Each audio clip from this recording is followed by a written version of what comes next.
How to eliminate waste and risk in cargo movement. My name is Leon Gormans, and with me in the studio I have Richard van Klaveren and Daan Spikker. Richard is CTO and also co-founder of Teqplay. Daan is head of product. But let's kick it off. I have a question for you, Richard. What makes you tick? Why are you in this industry? Why are you doing what you're doing? Yeah, well, I think I can be brief on that one. There's three words: technology, innovation, and collaboration. Since I'm very young, I'm already passionate about technology. Technology, fixing things, but also breaking things. And basically, I think technology is an enabler to make progress, to improve things, to basically enhance things. So basically innovate and make changes to the world, so to say. And what I also believe is you can't do that all alone, or you can of course start all alone, but in the end, in order to get to the right results, you need to collaborate. So those are the three words that bring me together. And if you combine that with the maritime industry, you can wake me up for that. That's nice. And Daan, you were in the maritime industry. What is your story of getting into the maritime industry? Actually, my start in the maritime industry was a while ago, but why I was attracted to it was because of, I think, the complexity of the challenges that there are in the maritime industry. So, for example, if you look at container business, if you look at terminals, oil, gas, or containers, it's often a lot about solving really, really complicated puzzles. So it's about the interaction with big vessels. It's about all the different cargo that's on board, all the infrastructure that's at quay. And all these things have to be streamlined and have to be working perfectly. And from my engineering background, it really intrigued me to start solving that puzzle. To see how can I make it more efficient? How can I make sure it's performing better? And over time, I think I found it's not only about solving puzzles, which is really nice, but it's also about, there are a lot of things that are not in computers or not in digitization, are actually about people and about processes and about people making sure that people can actually work with all the digital products that there are. And I think over time that intrigued me even more than just solving the puzzle. It's more about making sure that the solutions that you have are really fitting to how people work with it, and the way that people work with it also has a big effect on the effectiveness of the solutions. And I think that's why I'm still in the maritime industry, because that's intriguing me even more. Yeah.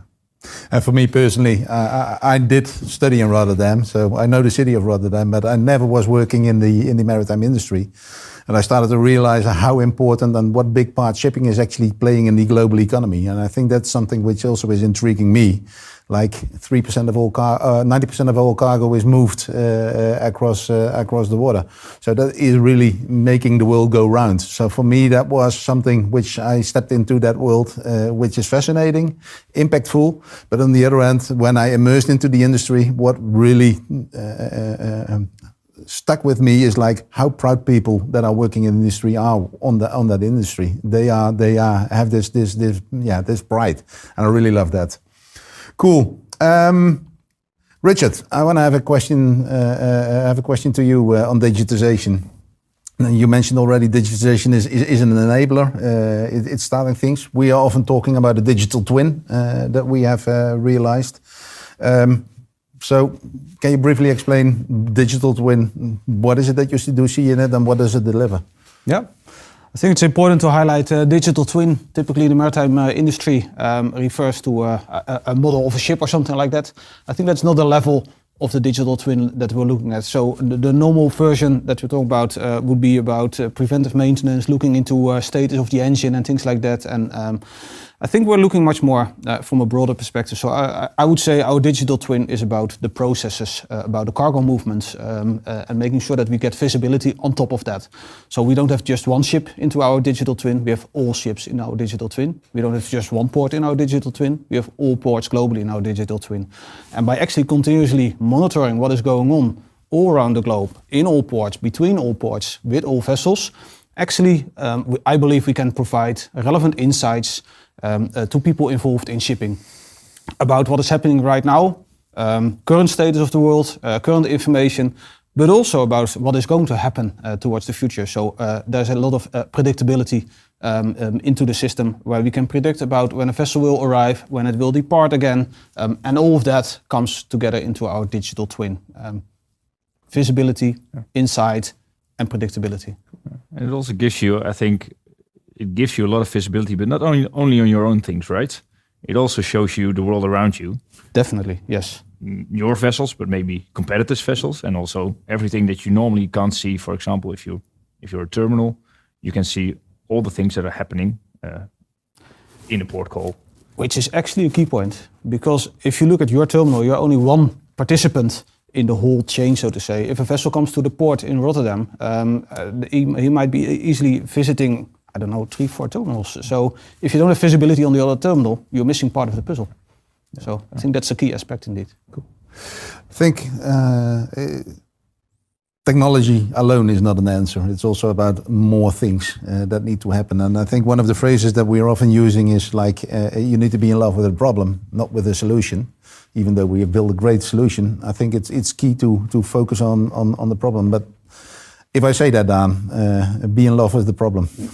Yeah, well, all right. I think being in love with the problem for me, and I think for Teqplay, means to really understand what the problem is, to really get to the bottom of what is causing it, but also, okay, for which problem are we trying to find a solution? And knowing that that problem is not only felt in boardrooms or is felt by people who are looking at the monthly numbers, but it's actually felt by people who are doing work on the ground. They experience the problems themselves. For example, if they start working on Monday, what happened last weekend? What happened, for example, if you look at terminals or at liners, what happened with this port visit in last weekend? It mostly means that on Monday, everyone has some opinion, some idea about it, but it's really about getting factual on what actually is going on. And what we try to do is get from the highest level to actually the on the ground level, get clarity on what's going on, and understand that the problem is throughout the whole organization. So it's about not limiting you to a solution, but it's also it is mostly about just understanding and talking with a lot of different people in the business on any level to get full understanding of. It's nice to build something. It's nice to be innovative. It's nice to have digital products, but in the end, it's about it should match and it should solve a problem. And I think the point that you were mentioning as well is it is key to engage. Otherwise, you will not have any idea of what you are solving. I fully, 100%. So engaging is, you need to do it because, we also don't know everything. There's a lot of wisdom and a lot of knowledge in every company, in every employee. Getting that knowledge on the table, getting that information and combining that with digital products and digital solutions, I think that's where the sweet spot is, and that's where you're going to start making improvements. Yeah, and I think that is also, I mentioned like the pride of the industry, and people are very open and willing to share on what they are doing. They're proud of it. They are sharing with it. I think that's one of the topics which I really love within the industry. Yeah. I think that brings us also to the next point, on which I want to elaborate a bit more, is change. If you bring this technology to the table, if you have fallen in love with the problem and have come up with a solution, that's one thing. But then it needs to be implemented within the organization. You have had the experience of doing these type of implementations. What's your take on that one? Well, I think generally I think what you have to prepare for is that there will be resistance. I don't think there are a lot of successful digital projects that have been implemented without resistance. So knowing that is one, but also knowing where the resistance is coming from, why it's happening, and also how you're in the way you, I think, in your process, your implementation process, always make sure that the user and the human is actually in the center. You could think your digital product has to be in the center, but in the end, it will be the users who are going to use it. So making them very important in the whole integration and implementation of a digital solution, I think that's key. And that really also means understanding where the resistance is coming from, understanding why certain opinions might arise in an organization. And that's sometimes harder to do than just shifting it aside, because it actually means that you have to, and you want to start engaging and want to start talking to many people in the company. Yeah. I think that is a fair point, and I think that's also something that we've seen in companies. On one hand, we bring technology. On second hand, we know like there is change required. What we also started doing is looking at consulting and really helping our customers. Our customers saying like, okay, you bring this great, you have this great digital twin, you bring these great actionable insights, but now we need to start doing something with that, and that I think is also a very important one. And the use in the continuous improvement projects that you were stressing earlier. Exactly. Cool. Richard, you mentioned collaboration is one of the passions for you. We've been talking about also a bit about the industry and the scale of the challenge that we have with the globalness, with everything being connected. Is it realistic at all to aim for collaboration in that sense? To solve the puzzle in the maritime industry and in the collaboration. Yeah, I think it's a good question. I think, like Dan already mentioned, it's the problem that is there is quite a big problem, so to say. So there's many different stakeholders involved, and there's an ecosystem that has been evolved over years between all those different stakeholders, hedging risks, dealing with uncertainties and things like that. And I think such a big problem is not something that you change from one day on another one, so to say. So you need to work on that for a longer time.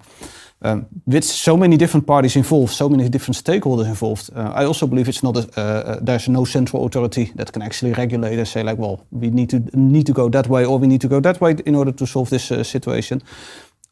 I believe solving such a situation typically is done in a way that nature learns it herself to us, so to say, and that's in the self-organization. Like you see in birds flying together in a group. They fly together in a group, not because there's one leader telling everyone where to fly. Basically, they have a couple of rules. They perceive the environment around them, and they see like 2 or 3 birds around them, and they apply a certain amount of rules in there. I think if we look into the problem in the maritime industry and in the collaboration, this is how I like to compare what we're doing there. Because I believe that what we're doing with our technology is giving visibility to the stakeholders in the maritime industry so that they are enabled to take the right decisions.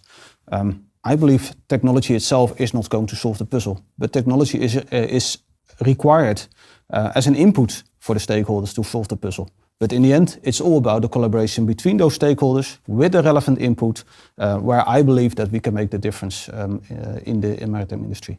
So it's relevant. It's not unrealistic to. It's just the next step in the journey that we're on in the industry. Definitely, yes. Dan, you do have a background both in IT and in operations. I always like the conversations that we have on that you have been in the industry and that you bring this very factual knowledge on how things are being run.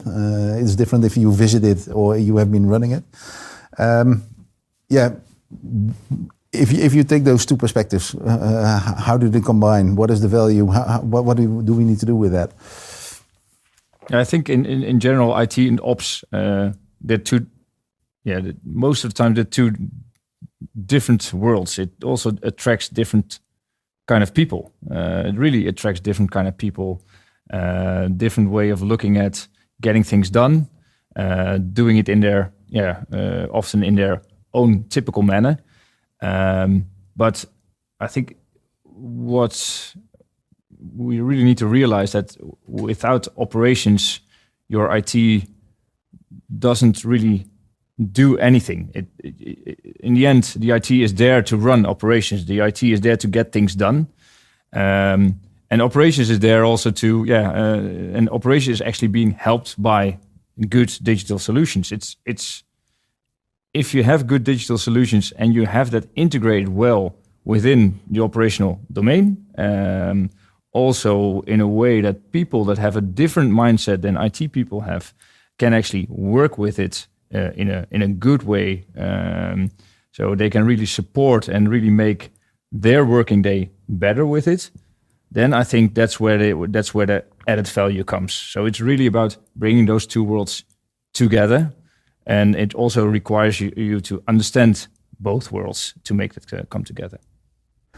I think one of the points that we are discussing is all the DMIC model, the continuous improvement model. For me, that is also something which kind of comes out of the operational world. It's. I think if you look at DMIC, so it's more the Lean Six Sigma improvement framework you're talking about. Then, actually, it could be applied to IT as well. I don't see it being only an operational domain, but it helps. I think where it helps the most if you improve in a structured manner, in a manner that you can also communicate to others. So if we're all talking the same language, which I think happens in with DMIC, for example, then you have an idea of what are we doing? What are we going to do next? And many people already also have experienced it in the past and also experienced how such a process looks like. But what I think the biggest value of it is actually that, especially within ops, but also in IT, especially if you get closer to deadlines or if pressure really starts pushing, you start doing things, you start changing things, you will try to start improving things. And not always looking at where do you get most value out, and which costs and which energy you put in there. What problem are you going to solve first, and what should be the preferred end state? And I think that's where it just makes sense to start with defining your problem, and also take a bit of time for it, measuring it, analyzing it properly, and then improve and control or check it at the end, because easily within an organization, you forget it due to all kinds of other things, and you start improving things straight away, knowing that probably it might help, but in the end also not checking if it actually helped, and also not knowing if your focus you put on this improvement, if it should have actually been put on another problem or another improvement. So I think I think important is to do it structured and to do it in a common language, and that's where I think DMIC or Lean or Six Sigma actually comes in. Yeah. I think it's also very, if I reflect on it, I think this also reflects very well on the journey that Teqplay has been taking. If you look on the title of the podcast is Expose and Eliminate Waste and Risk. I think where we started off was actually in the elimination part. So we were helping people in operations to solve a problem that they did have. It was a relevant problem, no thing, but we actually shifted away from that and started to focus more on the exposure part and making it visible on what is actually happening, bringing understanding to what is it actually that is happening within not only your own process, but also in this collaborative sphere of the port call. Yeah. And I think this is a very good point you make. And I think also with our customers, what we have been seeing is coming from mostly digital products, but also seeing that you can add even more value if you collaborate with them we can show you performance, we can show you data, we can actually give you visibility on things that you haven't seen before, but we can also help you in taking that to a next level, to actually start using that to improve your business or improve the port calls that with vessels that are coming to your terminal. by yourself, you probably wouldn't have seen it. For example, if you look at terminal visits, most terminals will look at how has my terminal been performing. But it's also about, okay, did the vessel also wait before it went into port? Did it go for anchorage, or was it drifting for 20 hours? As a terminal, it's something you're not aware of, but being aware is one. And then also knowing what to do is actually two. And then doing something is actually three. And I think that is also the challenge that we see, and that's also what we help with, right? To not only getting more visibility, but also get an idea of what can you do about it. And also, we also help customers with the next steps to, okay, now let's see, what can we improve, and can we improve it, and let's improve it. I think on the exposure part, the other thing I'm very proud of is that what we have created is actually the visibility on a higher level. So you have actually this performance, this frameworks, which also brings me to the topic of standards. And Richard, maybe you can step in on this one. We have now defined, looking at port calls, there are standardization boards in these kind of things. What is your take on it? Is that required to use that type of information to help the industry in total? Yeah, I believe definitely that is something that is required in order to get to true collaboration. I believe if you want to collaborate, there needs to be certain structure, and I think standardization boards are there to define that structure. And it's of course there's relevant people on the table at the standardization boards to work together to come to the best structure possible for everyone. So the different perspectives are being covered in that one. But I definitely believe that without standardization, on the long term, collaboration will not work on a global scale, so to say, or on a bigger scale than just between one or two parties. Cool. Thanks. Yeah, and I think for me it is really an interesting journey that we have been on in exposing and eliminating the waste and risk. I really enjoy having this type of conversation, and we are typically deep diving into all kinds of very nitty-gritty details and not having these type of discussions. So I really enjoyed having this conversation. I'd like to thank you, and thank you for watching. Looking forward to do another couple of podcasts and sharing more in the industry, because that's the other thing I want to bring to the table. I think collaboration also requires sharing, and it's not only sharing of data, it's also sharing about insights and knowledge. Thank you. Thank you. Thank you.